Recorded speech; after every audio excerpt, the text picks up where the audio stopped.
اور ایک نیا جونیئر مینیجر سیٹ پر آ گیا جس کا نام شہاب تھا۔ شہاب صاحب کا تعلق ایک دوسرے شہر سے تھا۔ وہ کمپیوٹر پر کام جانتے تھے۔ ہمارے آفس میں چند ہی لوگ اس پر کام کرتے تھے، ان میں ایک شہاب صاحب بھی تھے۔ ان کے ذمے یہ کام لگایا گیا کہ وہ ہم خواتین کو کمپیوٹر کا استعمال سکھائیں گے، لہٰذا بریک میں وہ ایک دن مجھے اور ایک دن راحیلہ کو کمپیوٹر پر دفتری کام سکھانے لگے۔ ایک روز باتوں باتوں میں انہوں نے بتایا کہ ابھی ان کی شادی نہیں ہوئی ہے اور گھر بھی دوسرے شہر میں ہے، اور یہاں میں فی الحال تو ہوٹل میں ایک کمرہ لے کر رہ رہا ہوں، کوئی چھوٹا سا 2 کمروں کا گھر کرائے پر مل جائے تو شفٹ ہو جاؤں گا۔ تبھی میں نے کہا اگر آپ کو چھوٹی سی رہائش درکار ہے تو میرے بھائی کے دوست کا مکان خالی پڑا ہے اور اس کی چابی میرے بھائی کے پاس ہے۔ ان کا دوست 3 سال کے لیے بیرون ملک گیا ہوا ہے، آپ کہیں تو میں بھائی سے بات کروں، یہ مکان آپ کو کرائے پر مل سکتا ہے۔ انہوں نے کہا ضرور بات کریں، یہ آپ کا احسان ہوگا۔ میں نے بھائی سے بات کی، انہوں نے کہا کہ ہاں مل سکتا ہے۔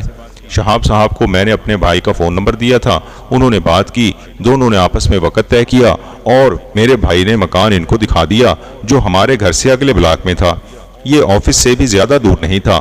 شہاب نے مکان کرائے پر لے لیا اور اس میں شفٹ ہو گئے۔ چھٹی کے وقت بھی راحیلہ میرے ساتھ واپس گھر آ جاتی اور جب اس کا کوئی بچہ بیمار ہوتا تو مینیجر صاحب کو مجبوری بتا کر وقت سے آدھا گھنٹہ پہلے چھٹی لے کر گھر چلی جاتی، لیکن وہ اپنا کام پورا کر کے جاتی تھی۔ اس روز بھی اس کا بیٹا بیمار تھا، اس نے چھٹی لی اور جلدی گھر جانے کو ہوئی۔ تبھی شہاب صاحب نے کہا راحیلہ اگر برا نہ مانو تو میں تم کو تمہارے گھر کے پاس چھوڑ دوں، کیونکہ مجھے بھی آج جلد جانا ہے، میرے والد صاحب خانیوال سے آ رہے ہیں۔ وہ شہاب صاحب کے ساتھ ان کی گاڑی میں چلی گئی۔ بدقسمتی سے شوکت اس وقت دفتر سے گھر آ رہا تھا، کیونکہ وہ 4 بجے اپنے آفس سے گھر پہنچ جاتا تھا۔ بیوی کو گاڑی سے اترتے دیکھ لیا، بس پھر کیا تھا، یہ ایک غلطی جو راحیلہ سے سرزد ہو گئی تھی ناقابل معافی تھی۔ مانا کہ اس کی غلطی تھی، لیکن لفٹ لینے دینے میں دونوں میں سے کسی کی بھی بدنیتی شامل نہ تھی، تاہم اس غلطی کی سزا تو ملنی ہی تھی۔ شوکت جیسا شوہر بھلا کب اپنی بیوی کو معاف کر سکتا تھا؟ اس روز شوکت نے بیوی پر بہت سنگین الزام لگایا اور اس پر بری طرح چلایا اور کہا کہ تم ملازمت پر جانے کے بہانے یاروں سے ملتی ہو اور ان کے ساتھ آوارہ کاروں میں گھومتی پھرتی ہو۔ اس کے بعد تو روز ہی شوکت بیوی سے جھگڑنے لگا، بات بے بات اس کی تذلیل کرتا اور آوارہ عورت کہتا۔ محلے والے بھی سنتے کہ شوکت بیوی کو عجب القابات سے نواز رہا ہے۔ بات اڑتے اڑتے تمام محلے میں پھیل گئی۔ کسی نے کہا نوکری کرنے کی کیا ضرورت ہے، تو کسی نے کہا پڑھی لکھی بیوی کا کیا یہی کردار ہوتا ہے؟ غرض جتنے منہ اتنی باتیں۔ حیرت تو یہ تھی کہ شوکت کی عادات اور جھگڑالو مزاج کو جانتے ہوئے بھی اکثر محلے دار اسی کے حق میں بات کرتے اور راحیلہ کو ہی غلط کہتے تھے، حالانکہ میں جانتی تھی کہ وہ بالکل بھی ایسی نہیں ہے۔ وہ صرف اپنے گھر، شوہر اور بچوں کے بارے میں ہی سوچتی تھی اور انہی کے سکھ کی خاطر اتنی محنت کر رہی تھی۔ اس نے تنگ آ کر شوہر سے کہا کہ اگر تم کو مجھ پر اعتبار نہیں ہے تو میں چھوڑے دیتی ہوں نوکری، ملازمت بھی تو میں آپ کی مالی پریشانیاں کم کرنے کے لیے کر رہی ہوں۔ ہاں چھوڑ دو ملازمت، شوکت نے کہا، مجھے ایسی عورت کی کمائی نہیں چاہیے جو اپنی عزت بیچ کر گھر لاتی ہو۔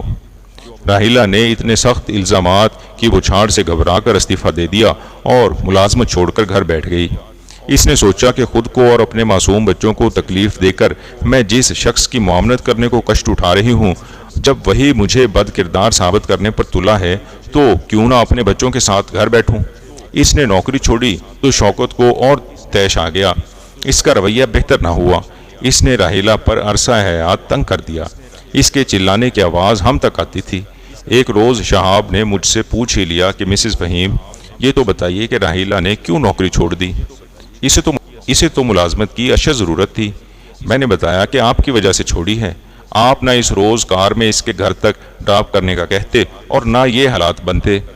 اس کا شوہر بہت غصیلا اور شکی آدمی ہے، اس نے راحیلہ کو گھر کے پاس آپ کی گاڑی سے اترتے دیکھ لیا تھا، تبھی سے اس کی زندگی اجیرن کر دی۔ شوکت اب روز ہی اس کو گھر سے نکالنے کی دھمکیاں دیتا ہے، اپنے والدین کے سمجھانے سے بھی نہیں سمجھتا۔ مجھے تو لگتا ہے کہ جیسے اس کی پہلی بیوی نے طلاق لے لی تھی، وہ راحیلہ کی بھی اب ایک دن طلاق تک نوبت پہنچا دے گا۔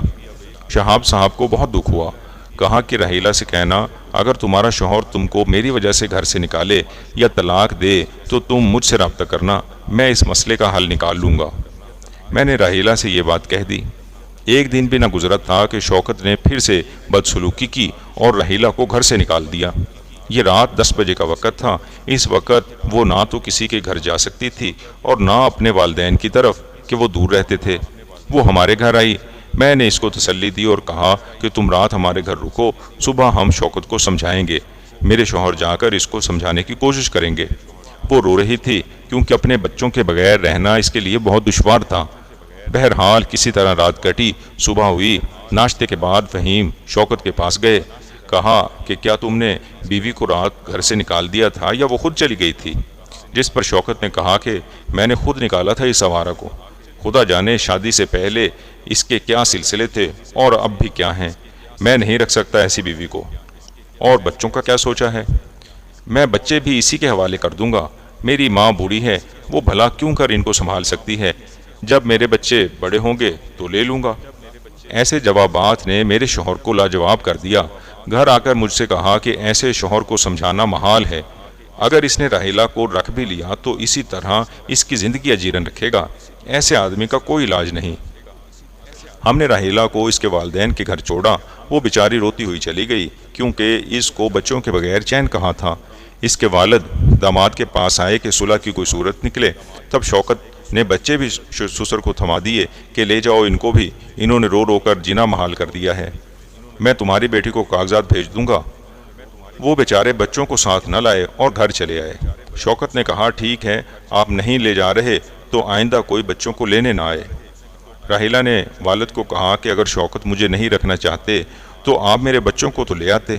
وہ بولے بیٹی کچھ دن بچے انہی کے پاس رہنے دو اور صبر سے بیٹھ جاؤ، اللہ تعالیٰ سے امید ہے کوئی اچھا حل نکل آئے گا۔ کئی دن گزر گئے، راحیلہ کو صبر نہ آیا۔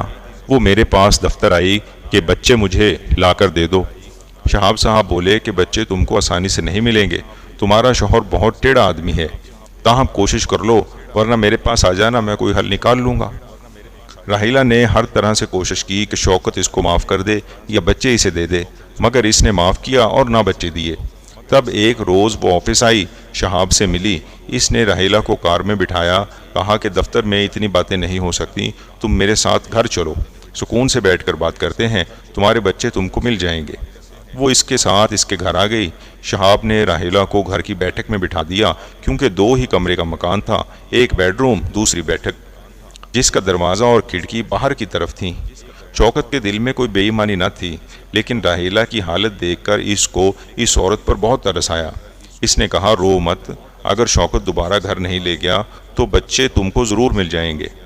اس طرح کی تسلیاں اس نے راحیلہ کو دیں تو ڈوبتے کو تنکے کا سہارا کے مصداق اس نے اس کو اپنا نجات دہندہ سمجھ لیا۔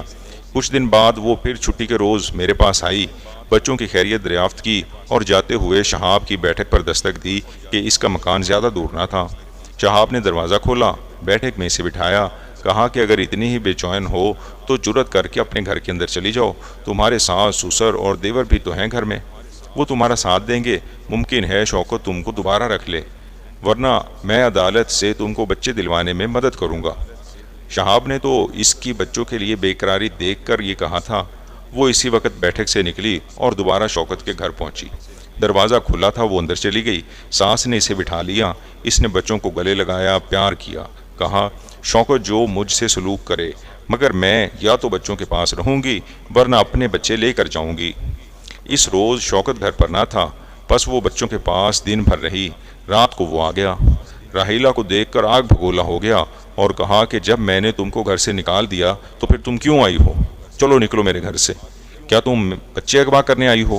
غرض اس نے دوبارہ راحیلہ کو گھر سے نکال دیا۔ وہ اس بار ہمارے گھر نہیں آئی، پھر شوکت پھر سے شہاب کے گھر چلی گئی۔ اس کو روداد سنانے کے لیے دستک دی۔ وہ باہر نکلا، راحیلہ کو دیکھ کر کچھ گھبرا گیا، کہا کہ جانتی ہو میں اکیلا رہتا ہوں، رات کے وقت تم کو نہیں آنا چاہیے تھا، خیر آ گئی ہو تو اب اندر آ جاؤ، جو بات کہنی ہے بتا دو۔ راحیلہ کو اس نے بیٹھک میں بٹھا دیا۔ وہ بولی جو تم نے کہا تھا میں نے کیا، ساس سسر مجھے واپس لانا چاہتے ہیں مگر شوکت ان سے زور آور ہے، اب بس اندھیرا ہے میری زندگی میں، آگے کی سب راہیں بند ہیں، میں کیا کروں؟ والد بھی بچوں کو لانے میں کامیاب نہیں ہوئے۔ اچھا تم اس وقت اپنے والدین کے گھر جاؤ، یہ وقت میرے پاس آنے کا ہرگز نہیں ہے، بلکہ میں خود تم کو تمہارے والدین کے پاس چھوڑاتا ہوں، صبح بات کریں گے۔ اسی وقت دروازے پر دستک ہوئی۔ یہ شوکت تھا جس نے راحیلہ کو گھر سے نکالا تو اس کا پیچھا کیا کہ کس کے ساتھ جاتی ہے اور دیکھوں تو کہ کہاں جاتی ہے۔ جب دیکھا کہ وہ اس مکان میں داخل ہوئی ہے جو اگلے بلاک میں سڑک پر ہے، اس نے محلے والوں کو اکٹھا کیا۔ ادھر شہاب نے اس خوف سے بیٹھک کا دروازہ بند کر دیا تھا کہ اس کا کوئی دوست شاید اس سے ملنے آ جائے۔ شہاب نے پوچھا کون ہے؟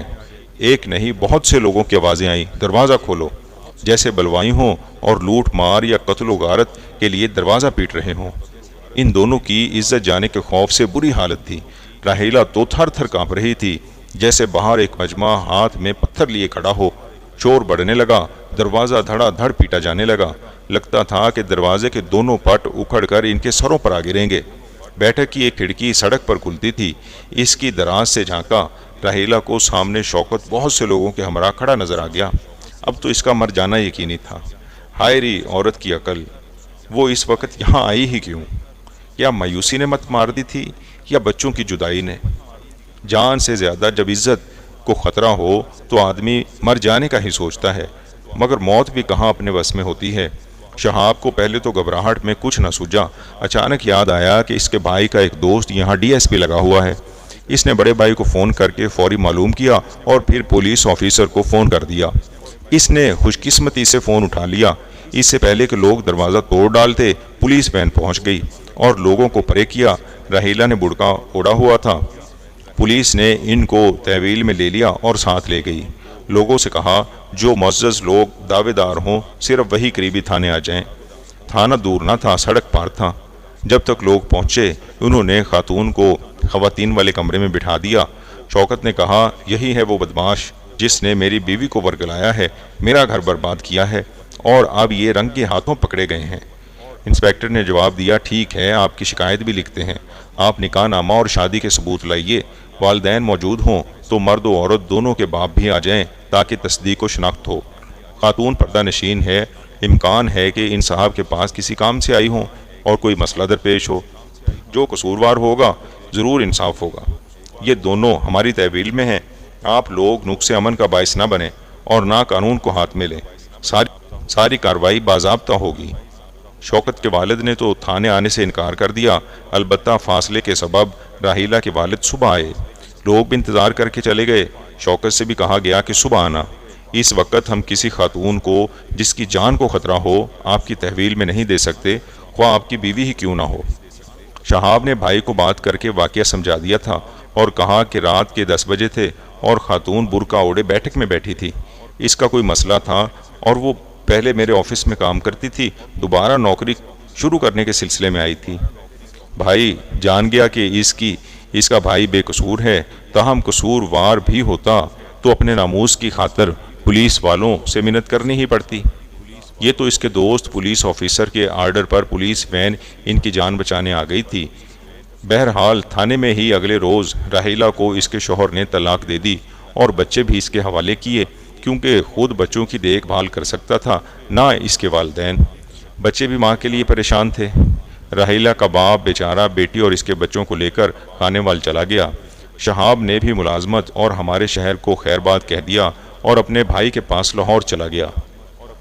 اس نے وہاں اپنے گھر والوں کی مرضی سے اپنی منگیتر سے شادی کر لی اور راہیلہ بیچاری آج تک اپنی غلطی کی سزا بھگت رہی ہے کہ اپنے ساتھ کام کرنے والے شخص کے ساتھ گھر تک کیوں آئی۔